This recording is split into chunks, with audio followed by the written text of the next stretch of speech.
এই যে ওকে নাকি আমি মারছি, ও বলতেছে ও আসতে পারবে না বাসায়। এই যে লাইভ লাইভ তোকে দেখতেছে ফেস, তোর ফেসে কোনো কিছু নাই। যা, সে মদ খেয়ে মাতলামো করবে আর এটা মেনে নিতে হবে। No way. এই যে পুলিশ আসছে, কলিং বেল বাজে, দরজা আমি এখন খুলবো। হ্যাঁ এখন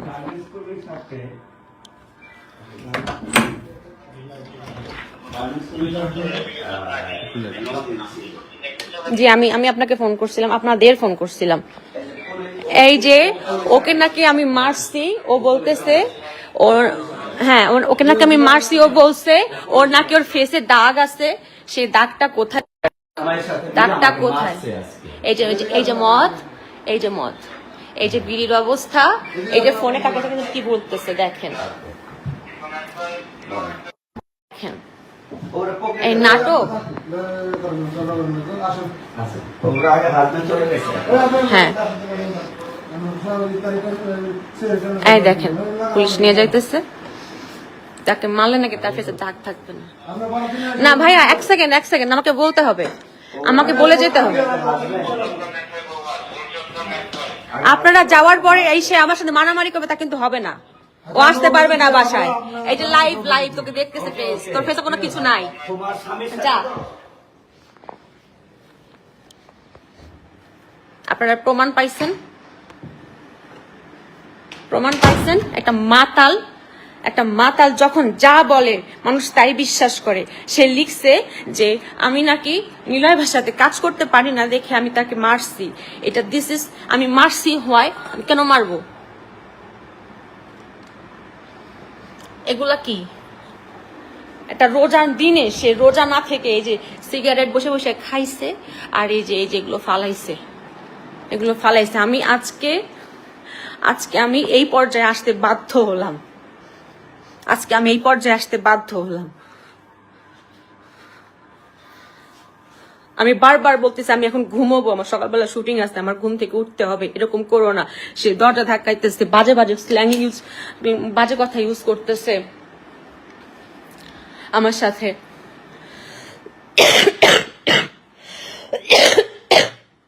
আমি দরজা দিয়ে বসা, আমি কেন দরজা খুললাম না? সে রাগ করে স্ট্যাটাস দিচ্ছে, সে রাগ করে ভিডিও ছবি ছাড়তেছে। একটা লোক মিথ্যাবাদী প্রতারক, সে প্রতি রাতে বাহিরে কাটায়, সন্ধ্যার দিকে যায়, আসে সেই সকাল 4টা 5টা 7টা 11টা। কোথায় থাকে, কাদের সাথে থাকে একটু দেখেন তো। কোন জুয়াখোরদের সাথে মিশে, জুয়া খেলে টাকা হারায় আসে, কার সাথে যে ঘুমায় থাকে। আমি কিভাবে মেনে নেবো এগুলো? তাও তো কখন আমি স্ট্যাটাস দিই নি, লাইভে আসি নাই।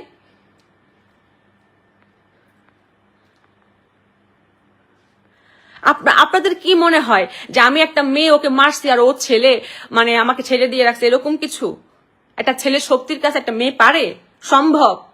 আমি এই কথাগুলো ওর পরিবারকে বলছি, আমি ওর পরিবারকে বলছি, ওর মাকে বলছি, ওর বোনকে বলছি যে এই যে আপনার ছেলে যে এমন করে, এমন করতেছে, আপনারা কিছু বলেন না কেন? আমি ওয়াইফ, আমি বললে সে শুনে না বা শুনবে না, ঠিক আছে, আমি একদিন শুনে তো 7 দিন শুনে না। আপনি তো মা, আপনি বললে নিশ্চয়ই শুনবে। সে মায়ের ফোনই ধরে না, তার বোনদের ফোনই ধরে না। মানুষ বলবে তাহলে বিয়ে কেন করলেন তাকে? বিয়ে আমি যদি তাকে না করতাম, বাহিরে করতাম, মিডিয়ার বাহিরেও করতাম, সেই পুরুষ যে এরকম হইতো না তার কোনো গ্যারান্টি আছে? আপনারা বলতে পারেন? হ্যাঁ, এই যে এখন নিউজ দেখেন, অমুক ধর্ষণ হইলো, অমুকের শ্বশুর তাকার অমুকের বাচ্চাকে ধর্ষণ করলো, অমুকের বউকে জড়ায় ধরছিল, অমুকের পরকীয়া হইতেছে, বউকে মেরে ফেলতেছে, বউ স্বামীকে মেরে ফেলতেছে। এগুলো কি মিডিয়ার? ওরা দেখে শুনে বিয়ে করছিল না? আমি যে পরিবার নিয়ে যে সমাধান করবো, সেই পরিবার তো ওই পরিবার তো মানেই না, ওর পরিবারকে ও মানেই না, ওর পরিবারের ফোনই ধরে না। ওর মা অসুস্থ হয়ে গেল, ওর মা যদি অসুস্থ ছিল মাঝখানে, ওর মা হাসপাতালে ডাক্তার দেখাইতে গেছে, আমার সাথে ফোনে কথা, আমি বলছি বারবার তোমার মা একটা খোঁজ নাও, ফোন দাও। সে একটা বার ফোন দেয় না, তার ফোন রিসিভও করে না। তার বোন আমার বাসায় এসে এখানে ছিল, তার বোন দেখে গেছে সে তার ভাই কেমন। তার এতবার বলা হয়েছে আপনার ভাইকে বলেন, আপনার ভাইকে বলেন সংসারটা করতে, বলেন সংসারটা করতে চাই, এগুলো করতে বললেন না। আর কত বয়স তো হয়েছে না, মানুষ তো একটা সময় দুষ্টু থাকে, দুষ্টমি ফাজলামি একটা সময় করে, সেই বয়সটা পার হয়েছে না, ওর বয়স আছে এগুলো করার। এখন আমার কাছে আমার প্রেস্টিজ, আমার ওয়েট, আমার ক্যারিয়ার, আমার এটা নিয়ে আর কোনো মাথা ব্যথাই নাই। ও যেটা করছে, আমার ওকে বিয়ে করাতে চরম ভুল হয়েছে, এর থেকে আর কোনো ভুল হইতে পারে না। আমি এখন লাইভ করি না, লাইভের বসে আসে নাচি না, আমি গালাগালি করি, আমার আর কিচ্ছু যায় আসতেছে না, আমার গায়ে লাগতেছে না। আমার এমন পর্যায়ে আমি ট্রমাটাইজ হয়ে গেছি। মান সম্মান রিজিক উপর থেকে আসে, কারো না কারোর মাধ্যমে আসে। তুমি আদিবাসী মিজান না থাকলেও কোনো আদিবাসী মিজান মাধ্যমে আমার আজকে যদি আমাকে যে যতটুকু ফেম বা পরিচয় যতটুকুই হয়েছে না কেন, আমার ফিনান্সিয়াল ভালো হয়েছে না কেন, সেটা অবশ্যই আল্লাহ দিছে, তুমি দেওয়ার কেউ না, তুমি মাধ্যম মাত্র। এত অহংকার ভালো না। অমুককে আমি করছি, অমুক আমার জন্য হয়েছে, মানে এগুলো তো আমরা বলবো যে হ্যাঁ আমি অমুকের জন্য আমি প্রকৃতি হইতে পারছি, অমুকের জন্য। তুই নিজের ঢোল নিজে পিটাইলে কোনোদিন কেউ বড় হইতে পারে? কোনোদিন দেখছিলেন? বিয়ের আগে অনেকে জিজ্ঞেস করবে হয়তো আমাকে যে বিয়ের আগে জানতাম না সে এমন, বিয়ের আগে জানতাম কি সে তার একটা বিয়ে হয়েছিল, ডিভোর্স হয়ে গেছে, তার একটা বাবু হয়েছিল, মারা গেছে দেখা সে ডিপ্রেশনে গিয়া হয়তোবা সে সঙ্গদোষে মদ খায়। হ্যাঁ, তো সে সঙ্গদোষটা সঙ্গটা চেঞ্জ হলে হয়তোবা ভালোবাসা দিয়ে একটা মানুষকে ঠিক করা যায়। সে মাঝখানে ঠিকও হয়ে গেছিল, সে মোটামুটি মদ খা ছেড়েই দিছিল। এখন আবার কি সঙ্গ পাইছে আমি জানি না, কাদের সাথে মিশে আমি জানি না, একটু খোঁজ নিয়ে দেখতে হবে।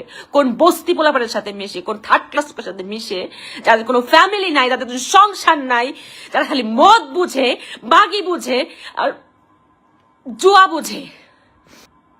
কখনো বরকত হয় না সেই সংসারে, কখনো না।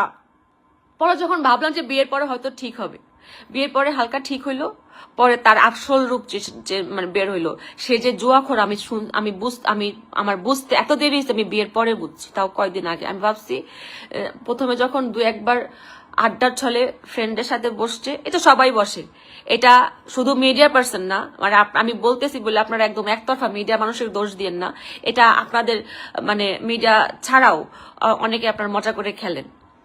একবার দুইবার সেটা হইতে পারে, ঠিক আছে, বা আমি তো বুঝিও না, কার্ড খেলা আর কি, ওই টাকা দিয়ে খেলা। তো আমি তো আগে দেখছি মানুষ কার্ড এমনি খেলতো, টাকা দিয়েও খেলে, এটা আমি জানতাম না। তার দু একবার আমি যখন দেখছি তখন ভাবছি মনে এটা মজা করেই বন্ধুদের সাথে খেলতেছি, কিন্তু এখন র্যান্ডম